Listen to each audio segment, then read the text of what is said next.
నమస్తే the 9 news కి స్వాగతం. పార్వతీపురం మన్యం జిల్లా సాలూరు పట్టణంలో అల్లూరి సీతారామరాజు గారి జయంతి సందర్భంగా గిరిజన శాఖ మరియు స్త్రీ శిశు సంక్షేమ శాఖ మంత్రి గుమ్మడి సంధ్యారాణి నివాళులు అర్పించారు.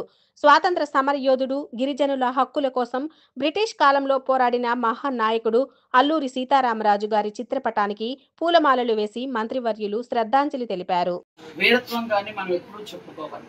బ్రిటిష్ సామ్రాజ్యాన్ని గడగడలాడించినటువంటి మన్యం వీరుడు అల్లూరి సీతారామరాజు. ఆయన తాలూకా జయంతి వేడుకలు ఈరోజు భారతదేశంలో అందరూ కూడా జరుపుకుంటున్నారు. ముఖ్యంగా అల్లూరి సీతారామరాజు మన్యం వీరుడు అని గిరిజనులందరికీ బ్రిటిష్ వారి నుంచి, అప్పుడున్నటువంటి భూస్వాముల నుంచి పూర్తిగా రక్షణ ఇచ్చి గిరిజనులకు చైతన్యం కలిగించిన మొట్టమొదటి నాయకుడు, వీరుడు అల్లూరి సీతారామరాజు. ఆయనకు మనం ఘనమైన నివాళులు అర్పించి ఆ మహానుభావుడు నడిచిన బాటలో మనందరూ నడవాలని మనస్ఫూర్తిగా కోరుకుంటూ, జోహార్ అల్లూరి సీతారామరాజు.